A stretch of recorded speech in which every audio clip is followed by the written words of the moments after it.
So what is vector? Vectors एक ऐसी quantity होती हैं जिनके पास डायरेक्शन होता है, मैग्नीट्यूड होता है और वो वेक्टर अलजेब्रा से गवर्न होती हैं और उनकी यूनिट भी होती है। ठीक है, तो आपको नहीं समझ में आया, शुरू करते हैं। देखिए, वेक्टर्स, मैंने क्या बताया? वेक्टर्स वो क्वांटिटी होती हैं जिनमें क्या होता है? मैग्नीट्यूड।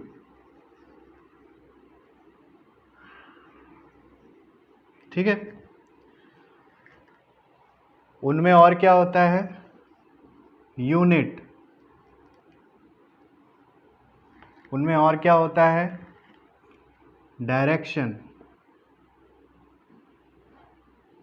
उनमें और क्या होता है? वो वेक्टर अलजेब्रा से गवर्न होते हैं।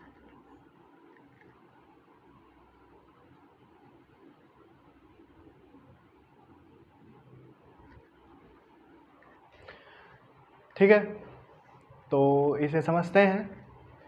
मान लीजिए मैंने आपसे कहा कि आप 3 किलोमीटर चले, या आपके पास 10 रुपए हैं, या इस एप्पल का मास जो है 1.5 kg है, तो इसमें क्या क्या है?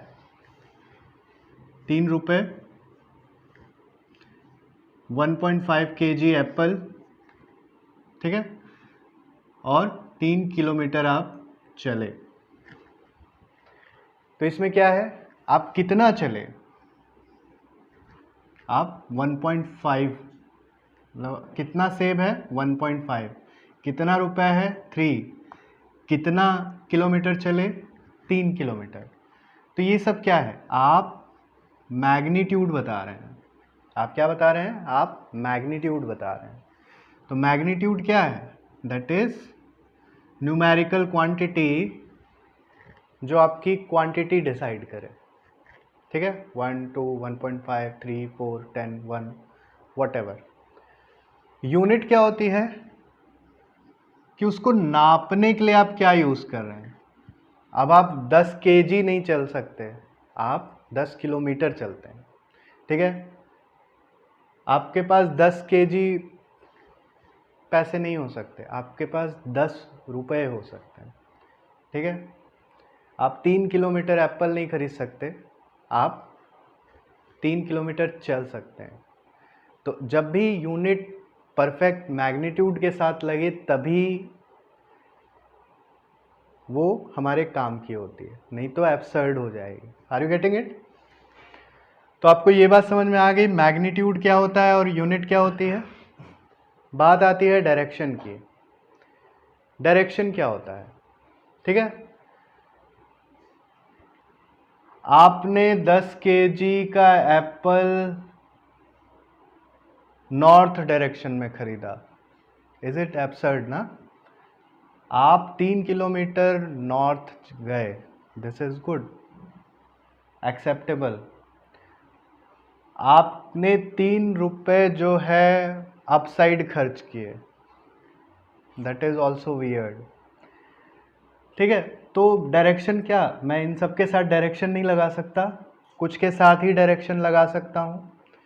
तो वही क्वांटिटी जिनके साथ डायरेक्शन लगाऊंगा मैं उनको क्या कहूंगा? मैं उनको वेक्टर क्वांटिटी कहूंगा। तो जैसे मैंने कहा डिस्प्लेसमेंट,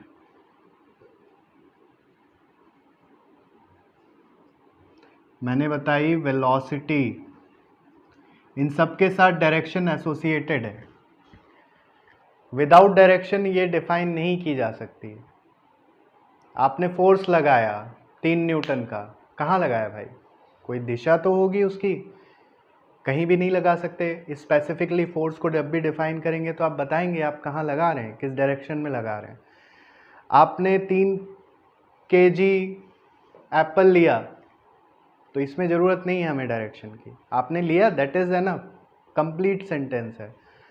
तो जो चीज़ जिनमें डायरेक्शन की ज़रूरत नहीं होती है हम उसे स्केलर से डिफाइन करते हैं। दोज क्वांटिटीज आर स्केलर, जिसमें मैग्नीट्यूड बताते हैं और क्या बताते हैं, यूनिट बताते हैं। ठीक है, तो ये बात समझ में आई आपको। नाउ डायरेक्शन से डिफाइन होती है, मैग्नीट्यूड होता है, यूनिट होती है। What about this vector algebra? आप इन्हें कैलकुलेट कर सकते हैं। 1.2 kg एप्पल के बाद आपने 3 kg एप्पल और लिया, तो टोटल कितना kg एप्पल लिया? That is 4.2 kg। ये नॉर्मल अलजेब्रा से कैलकुलेट हो जा रहा है, आप इसमें लीनियर अलजेब्रा या नॉर्मल अलजेब्रा यूज़ कर रहे हैं। बट यहाँ पे अगर मैं डायरेक्शन के साथ कोई क्वांटिटी बताऊंगा बच्चा, तो उसको इतना इजीली ऐड नहीं कर पाऊंगा। जैसे देखिए, मैंने कहा कि मैं 3 किलोमीटर ईस्ट चला, फिर उसके बाद मैं 4 किलोमीटर नॉर्थ गया, तो मैं टोटल कितना गया? अपने जगह से कहाँ गया? मैं 5 किलोमीटर कुछ ऐसी डायरेक्शन में गया, मैं ये कहूँगा। ठीक है, मैं यहाँ से यहाँ गया, यहाँ से यहाँ गया, तो मेरा पाथ क्या था? यहाँ से यहाँ। मैं चला कितना? मैं चला 3 + 4 यानी 7 किलोमीटर, लेकिन मैं पहुँचा कहाँ? मैं 5 किलोमीटर। मेरी टोटल डिस्प्लेसमेंट जो थी वो 5 किलोमीटर्स थी। क्लियर? तो मुझे कैसे ये 5 kilometre I? Using Pythagoras theorem, that is √3² + 4²। ये वाली डिस्टेंस जो होगी वो 5 हो जाएगी। तो ये बात आपको समझ में आई बच्चा कि इनको नॉर्मली ऐड नहीं कर सकते।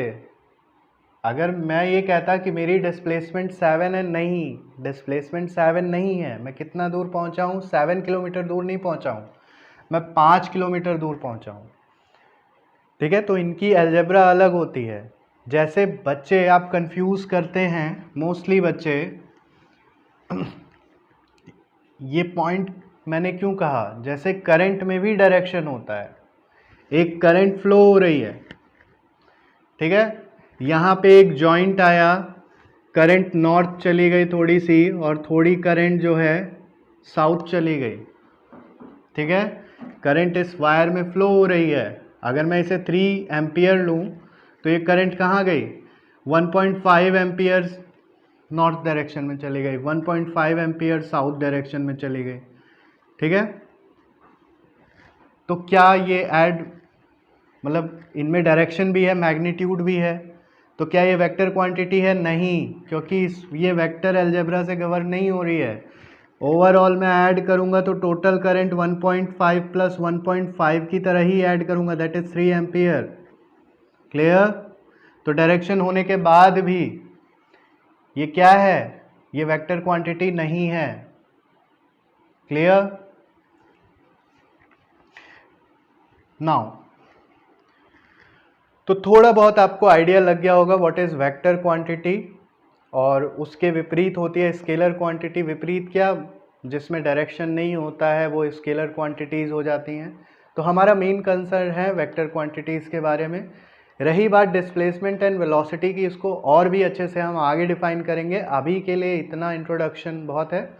तो ये जान लीजिए, वेक्टर वो क्वांटिटी होती है जिसमें मैग्नीट्यूड होता है, यूनिट होती है, डायरेक्शन होती है, एंड वो वेक्टर अलजेब्रा से गवर्न होती है। तो तीनों चारों चीज़ एक साथ बताएंगे तो आपकी बात पूरी होगी।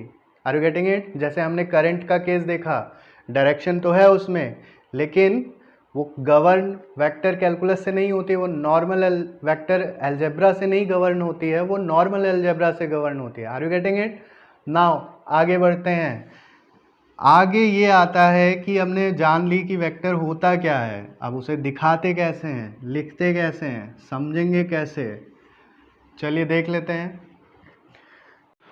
हाँ बच्चा, रिप्रेजेंटेशन ऑफ वेक्टर को हम कुछ ऐसे दिखाते हैं, एक एरो से। ठीक है, तो this is head, this is tail बोला जाता है। नाउ हेड जो है ये बताता है कि किस डायरेक्शन में ये वेक्टर पॉइंट कर रहा है, इस वेक्टर की डायरेक्शन क्या है। ठीक है बच्चा। और जो लेंथ है टेल से हेड तक की, ये रिप्रेजेंट करती है मैग्नीट्यूड।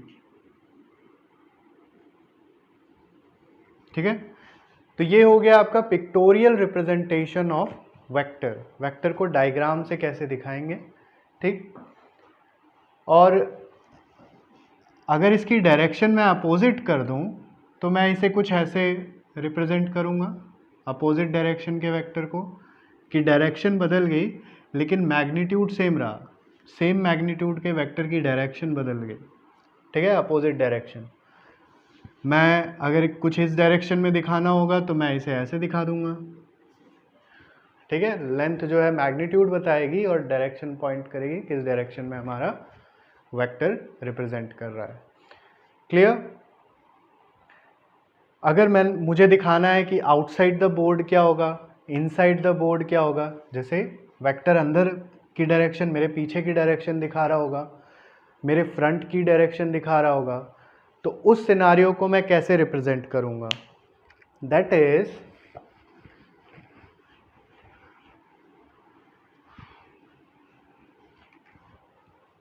बच्चा, इसको ऐसे दिखाऊंगा, ऐसे। सिंपल दिखाने का तरीका है, याद कैसे करेंगे, ये कहाँ दिखा रहा है, ये इनसाइड,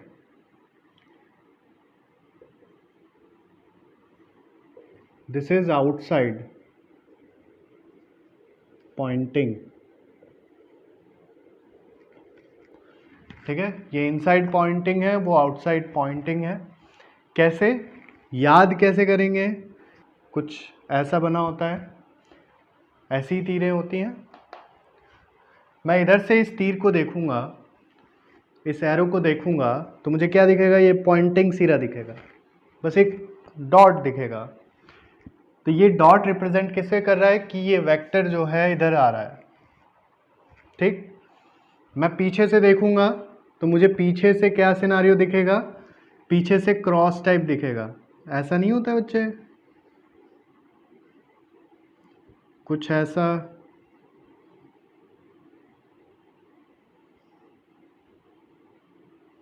ठीक है, पीछे से मैं देखूंगा तो क्रॉस टाइप दिखेगा, ये पीछे का हिस्सा। ठीक है, तो ये अंदर जा रहा है और ये बाहर आ रहा है। होप कि आपको समझ में आया हो। आगे बढ़ते हैं। तो ये हो गया डायग्राम से अगर मुझे रिप्रेजेंट करना है। लिख के कैसे रिप्रेजेंट करूंगा, तो एक वेक्टर को जब भी मैं लिखता हूं तो कुछ ऐसे फॉर्म में लिखता हूं, ऊपर एक एरो लगा देता हूं। ठीक है, तो ये एक रिप्रेजेंटेशन है वेक्टर का। तो इसमें डायरेक्शन और मैग्नीट्यूड दोनों हैं। अगर मैं इसको ऐसे लिख रहा हूं तो ये बता रहा है मुझे मैग्नीट्यूड। ठीक है, ये इस वेक्टर का मैग्नीट्यूड बताता है नाउ। और नॉर्मल वेक्टर को ऐसे या फिर ऐसे या फिर बी के ऊपर एरो, जनरली किताबों में आपको यही सेम सिंबल मिलेगा। कहीं कहीं आपको ऐसा ना मिलके डार्क मिल सकता है कि ए को बहुत डार्क लिखा गया हो। ये रिप्रेजेंटेशन का तरीका होता है बच्चे, कि कुछ ऐसे, और इसके मैग्नीट्यूड को लाइट कलर से लिख देगा और वेक्टर को डार्क कलर से रिप्रेजेंट कर देगा। तो अलग अलग जगह अलग अलग रिप्रेजेंटेशन मिलता है। तो हम जो रिप्रेजेंटेशन लेके चलेंगे वो ऐसी लेके चलेंगे। ठीक है, बार बार मैं डार्क नहीं करूँगा, वो किताबों में अच्छा लगता है, बोर्ड पे टाइम लग जाएगा। ठीक है, तो ये बात समझ में आई। तो रिप्रेजेंट कैसे भी कर सकते हैं, पिक्टोरियल रिप्रेजेंटेशन याद रखिएगा। और जब हम लिखेंगे किसी वेक्टर को तो ऐसे लिखेंगे, और किसी वेक्टर का जब मैं मैग्नीट्यूड बताऊंगा, जैसे इसका मैग्नीट्यूड की बात कर रहा हूँ तो ये, इसके मैग्नीट्यूड की बात कर रहा हूँ तो ये। ठीक है, सिर्फ और सिर्फ इसका मैग्नीट्यूड, डायरेक्शन यहाँ इंक्लूडेड नहीं है, सिर्फ और सिर्फ इसका मैग्नीट्यूड, डायरेक्शन यहाँ इंक्लूडेड नहीं है। ठीक है, नेक्स्ट। तो बच्चा एक बहुत ही इंपॉर्टेंट टॉपिक है, प्रॉपर्टी कह सकता हूं मैं, कि कोई भी वेक्टर हो, जैसे फॉर एग्जांपल ये एक वेक्टर है, मैं पैरेलली इस वेक्टर को कहीं भी प्लेस कर सकता हूँ और ये अनचेंज रहेगा। ठीक है, नहीं समझ में आया? देखते हैं। मैं इस वेक्टर को उठा के, मतलब इसकी डायरेक्शन ना चेंज करूं, ऐसे ही उठा के पैरेलली इधर शिफ्ट कर दूं, यहाँ पे उठा के रख दूं इसी वेक्टर को, तो दोनों वेक्टर में कोई फर्क नहीं पड़ेगा। जो ये बता रहा था, जो ये बता रहा था, वही ये भी बताएगा। ठीक है, मैं इसको हटा के ये कर दूं या इसको हटा के ये कर दूं, तो दोनों बात एक ही चीज़ बताएंगे। दोनों एक सेम वेक्टर है, अनचेंज रहेंगे। मैं पैरेलली कहीं भी शिफ्ट कर दूं। बात समझ में आई बच्चा? लिख लीजिए फिर। नाउ नेक्स्ट प्रॉपर्टी ये है कि अगर एक वेक्टर है मेरे पास, मान लीजिए ये, और मैं इसे रोटेट कर दूं किसी एंगल पे, यानी कि ये, तो जो प्रीवियस वेक्टर था वो क्या था? ये था। रोटेट कर दिया मैंने, उसे घुमा दिया, डायरेक्शन बदल दी, तो अब ये हो गया। तो इसका मतलब क्या है कि वेक्टर ने डायरेक्शन बदल दी। और एक वेक्टर क्वांटिटी के पास दो चीज़ होता है, मैग्नीट्यूड और डायरेक्शन। तो मैं मैग्नीट्यूड चेंज करूँगा तो ये वेक्टर चेंज हो जाएगा। ठीक है, डायरेक्शन चेंज करूँगा तो ये वेक्टर चेंज हो जाएगा। दोनों में से कोई एक चीज़ चेंज हो जाए तो वेक्टर चेंज हो जाता है। क्लियर? तो यहाँ मैंने डायरेक्शन ही बदल दी तो वेक्टर चेंज हो गया। मैंने पैरेलली शिफ्ट किया, ना मैग्नीट्यूड चेंज किया ना डायरेक्शन, अब भी वही पॉइंट कर रहा है, अभी वही दिशा में बता रहा है। ठीक है, अगर ये साइड ईस्ट है और मैं इस वेक्टर को ले आके सामने रखा, मैग्नीट्यूड भी नहीं चेंज किया, डायरेक्शन भी नहीं बदल रहा है, अब भी ये ईस्ट ही बता रहा है, तो वेक्टर में कोई चेंज नहीं। लेकिन वेक्टर ने जैसे ही रोटेट कर लिया तो इसने डायरेक्शन चेंज कर लिया। मैग्नीट्यूड नहीं चेंज हुआ है बट डायरेक्शन चेंज हो गई, तो ये वेक्टर चेंज हो गया। ठीक है, मैग्नीट्यूड भी चेंज कर लेता, डायरेक्शन वही रहने देता, इसको ऐसे कर देता, तो भी ये चेंज हो जाता। ठीक है, दोनों ही केस में वेक्टर चेंज हो जाता है। चेंज कब नहीं होगा? एक केस ऐसा भी होगा कि रोटेट करूंगा और चेंज ना हो। ठीक है, गेस करिए कि वो क्या हो सकता है। क्लियर? तो इस वेक्टर को अगर मैं रोटेट करके 180 डिग्री वापस इधर लेता हूँ, यानी कि ये अभी ऐसे दिख रहा था, मैं इसे रोटेट किया, रोटेट किया, रोटेट किया, रोटेट किया, घूम के वापस आ गया। क्लियर? अभी ये चेंज नहीं हुआ क्योंकि उसी डायरेक्शन में 180 डिग्री, एक कंप्लीट रोटेशन के बाद ये उसी डायरेक्शन में दिखा रहा है और मैग्नीट्यूड तो मैंने चेंज ही नहीं किया। क्लियर? तो वेक्टर अनचेंज कब रहेगा? जब 360 डिग्री एंगल पे वेक्टर को हम रोटेट कर देंगे। इसके अलावा किसी और डिग्री पे रोटेट करेंगे तो वेक्टर चेंज हो जाएगा बच्चे, और 360 पे करेंगे तो चेंज नहीं होगा। ठीक है, इसको छोटा कर दूंगा तो भी ये चेंज हो जाएगा, डायरेक्शन नहीं बदला। ठीक है, मैग्नीट्यूड सेम रखा लेकिन डायरेक्शन बदल दिया, तब भी ये चेंज हो जाएगा। क्लियर?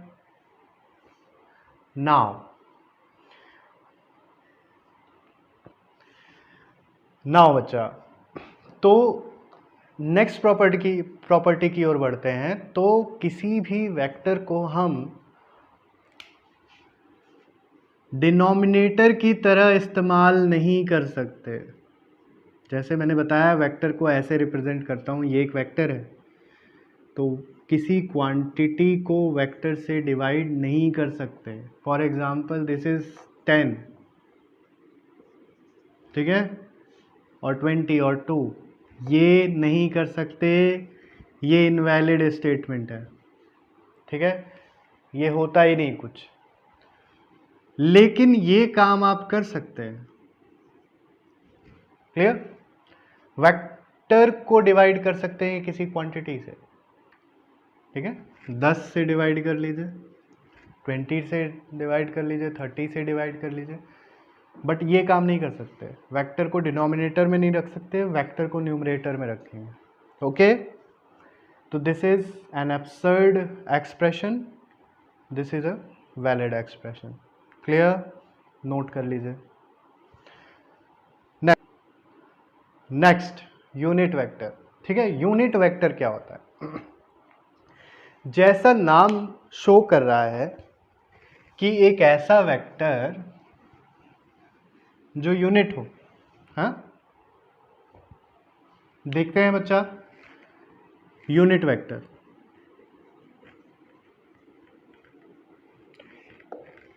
एक ऐसा वेक्टर जिसका मैग्नीट्यूड यूनिट हो, ठीक है, एक ऐसा वेक्टर जिसका मैग्नीट्यूड यूनिट हो।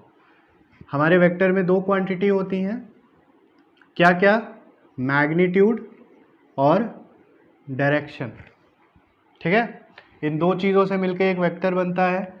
अब मैग्नीट्यूड को मैं 1 कर दूं, बचा क्या, 1 into direction, that is direction, ठीक है, सिर्फ और सिर्फ डायरेक्शन बचा। तो एक ऐसी क्वांटिटी जिसका मैग्नीट्यूड यूनिटी हो उसे हम यूनिट वेक्टर कहते हैं, ठीक है। लिखते कैसे हैं, नोट कर लीजिए, वेक्टर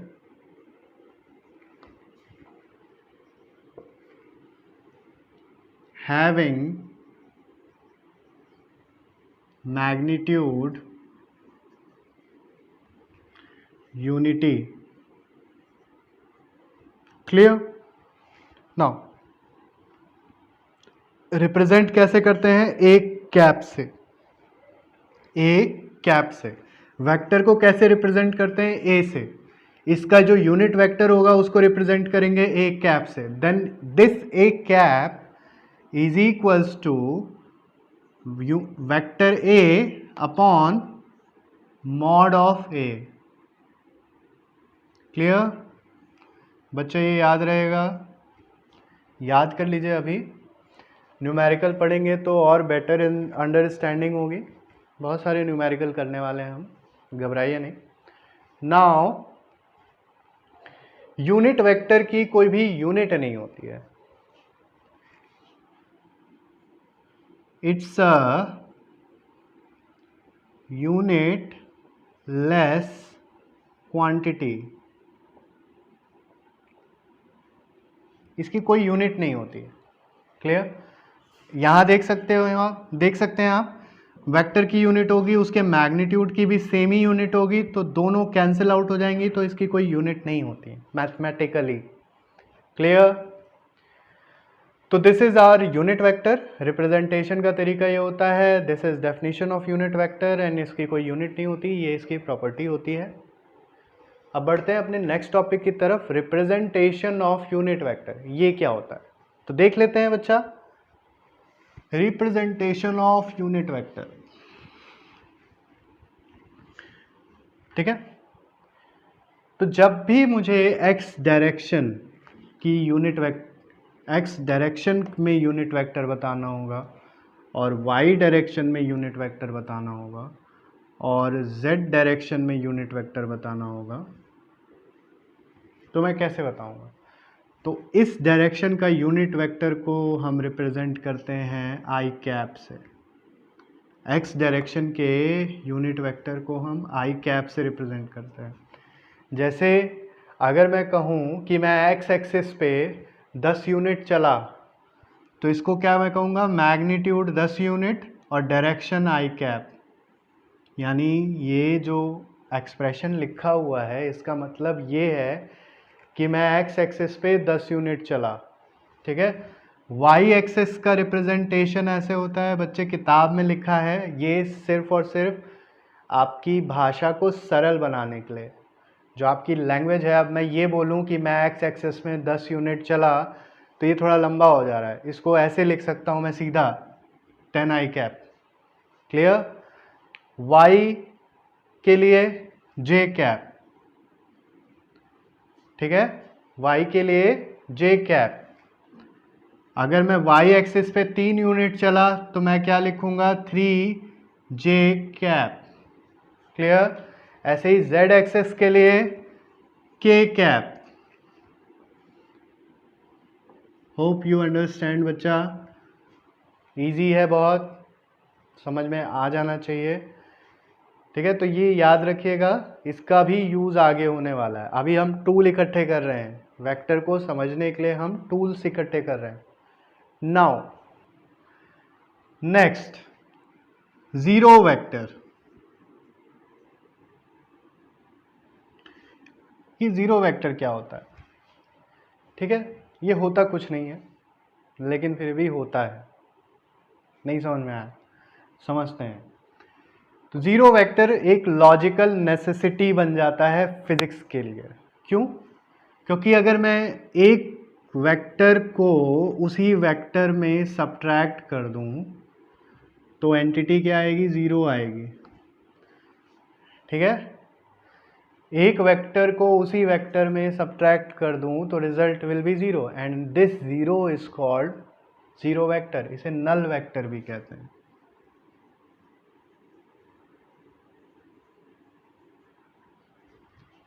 ठीक है, ये है कुछ नहीं, लेकिन ये लॉजिकल नेसेसिटी है। क्वेश्चन करेंगे तो आंसर ज़ीरो आएगा। जैसे एक ब्लॉक पे आप इस डायरेक्शन में फोर्स लगा रहे हैं 10 न्यूटन, और उसके अपोजिट डायरेक्शन में उसी ब्लॉक पे 10 न्यूटन लग रहा है फोर्स।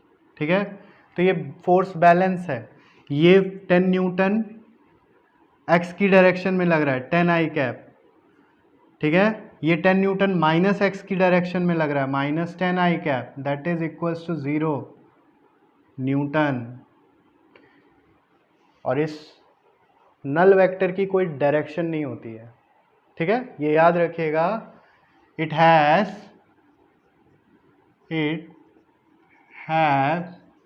No direction. ठीक है बच्चा, तो it's a logical necessity. Null vector मतलब जीरो ही होता है। आम भाषा में किसी चीज़ का मैग्नीट्यूड ज़ीरो हो जाए, डायरेक्शन होती नहीं है, तो कायदे से कुछ होता नहीं है।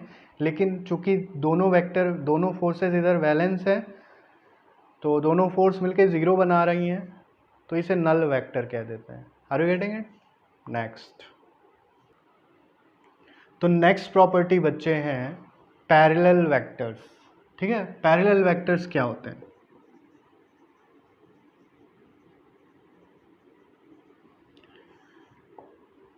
पैरेलल वेक्टर दो ऐसे वेक्टर जिनकी डायरेक्शन पैरेलल, जिनकी डायरेक्शन सेम। क्लियर? जैसे 10 न्यूटन फोर्स इस डायरेक्शन में लग रहा है और एक ब्लॉक की वेलोसिटी जो है 10 मीटर पर सेकेंड इस डायरेक्शन में है, या इसे 20 कर लीजिए, 20 मीटर्स। तो ये फोर्स का डायरेक्शन और वेलोसिटी का डायरेक्शन सेम डायरेक्शन है, तो इन्हें पैरेलल वेक्टर कहेंगे। तो 10 न्यूटन का जो फोर्स है और 20 मीटर पर सेकेंड का जो वेलोसिटी है वो पैरेलल वेक्टर्स है। तो पैरेलल वेक्टर्स वो दो वेक्टर्स जो जिनकी डायरेक्शन सेम हो, उन्हें हम पैरेलल वेक्टर्स बोलते हैं। क्लियर? यूनिट कुछ भी हो सकती हैं, मैग्नीट्यूड कुछ भी हो सकता है, उससे मतलब नहीं है। पैरेलल का मतलब सिर्फ और सिर्फ डायरेक्शन से है। दो अलग अलग क्वांटिटी जो कि वेक्टर क्वांटिटी हों और वो पैरेलल हों, तो हम उन्हें पैरेलल वेक्टर्स बोलेंगे। ठीक है, ये याद रहेगा।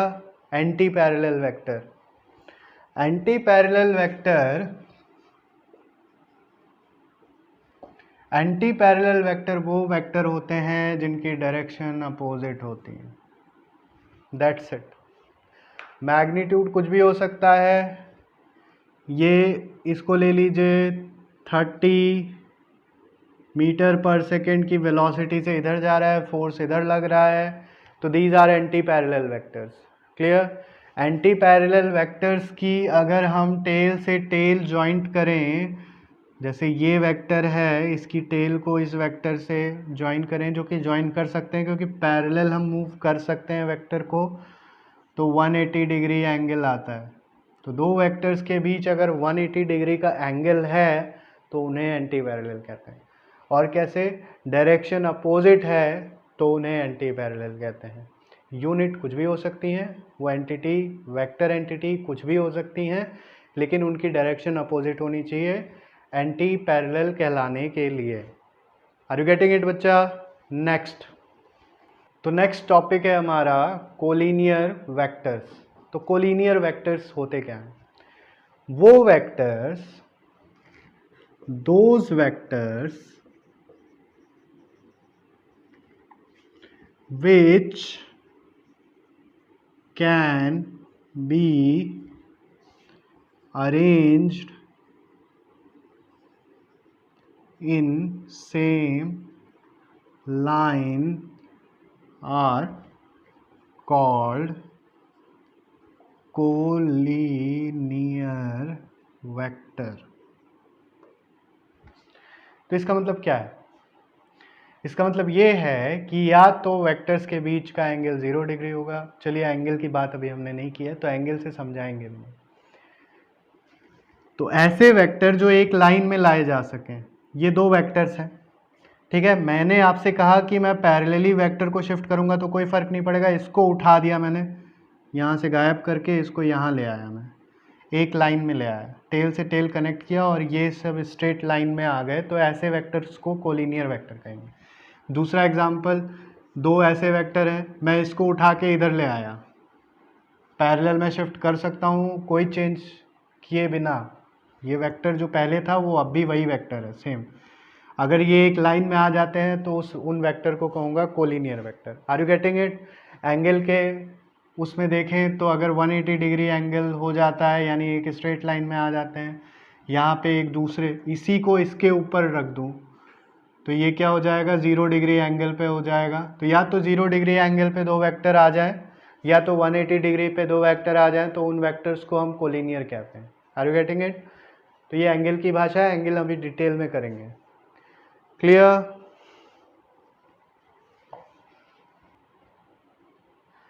नाउ बच्चों, नेक्स्ट टॉपिक है हमारा परपेंडिकुलर वेक्टर्स। तो परपेंडिकुलर वेक्टर, यार मार्कर तो नहीं चल रहा, तो परपेंडिकुलर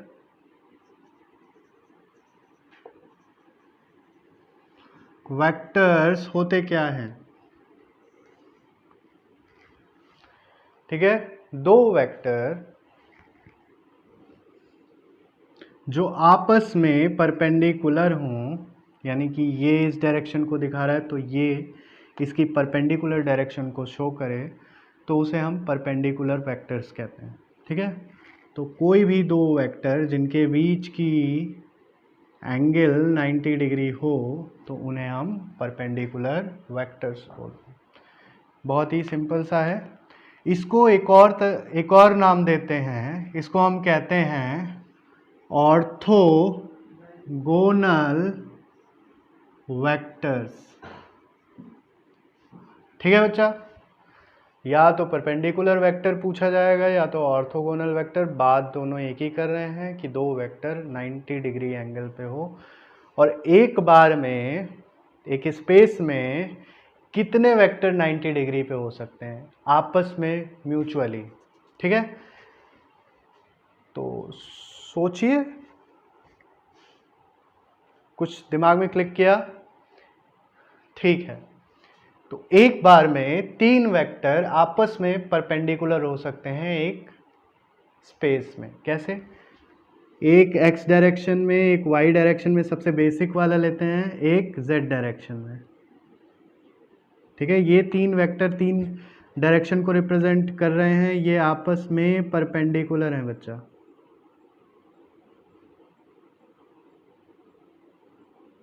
ठीक है, ये परपेंडिकुलर है और ये भी परपेंडिकुलर है।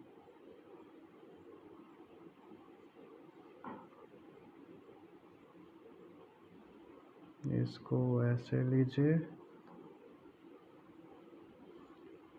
चलिए ये आपस में परपेंडिकुलर, ये कुछ ऐसे परपेंडिकुलर। क्लियर? तो ये एक्स वाई भी परपेंडिकुलर है, वाई एक्स के परपेंडिकुलर है, जेड वाई के परपेंडिकुलर है, ये तीनों आपस में परपेंडिकुलर है और कोई ऐसा अरेंजमेंट नहीं है जो इनके अलावा म्यूचुअली परपेंडिकुलर है। कुछ भी बनाएंगे तब किसी एक के परपेंडिकुलर नहीं रहेगा वो। क्लियर? इन तीनों के अलावा तो तीन वेक्टर किसी स्पेस में सिर्फ और सिर्फ तीन वेक्टर ही म्यूचुअली परपेंडिकुलर हो सकते हैं। Are you getting it? ठीक है, नहीं समझ में आएगा तो सोचिएगा। क्लियर?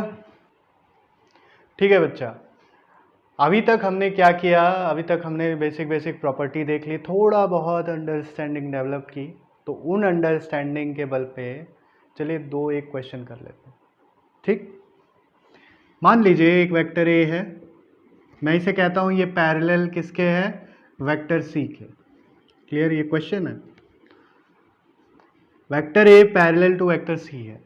अब इस वेक्टर सी के साथ मैं कहता हूं कि बी पैरेलल, तो आपको बताना है कि इन दोनों स्टेटमेंट के आधार पे क्या ये ए और बी क्या आपस में पैरेलल हैं, इज इट ट्रू और फॉल्स। तो देख लीजिए, ए किसके पैरेलल है, सी के पैरेलल है, ए वेक्टर सी के पैरेलल है, सी किसके पैरेलल है, किसी बी के पैरेलल है, तो क्या बी ए के पैरेलल होगा, यस ऑब्वियसली बी जो है ए के पैरेलल होगा, तो ये correct statement. Clear, next question, बहुत ही बच्चों वाला क्वेश्चन करते हैं। ए जो है एंटी पैरेलल है, एंटी पैरेलल बी के है, बी जो है एंटी पैरेलल सी के है। क्लियर, तो मैं कह रहा हूं कि A must be anti parallel to सी।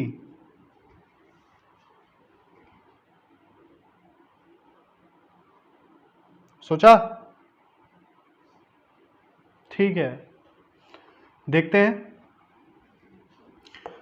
मन करे तो पॉज करके सोच लीजिए, आंसर तो हम देंगे ही।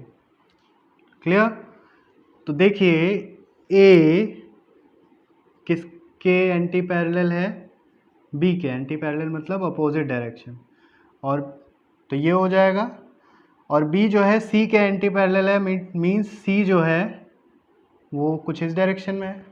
तो क्या ए और सी एंटी पैरेलल है, नो, तो ये स्टेटमेंट क्या हो जाएगी, फॉल्स। क्लियर बच्चा,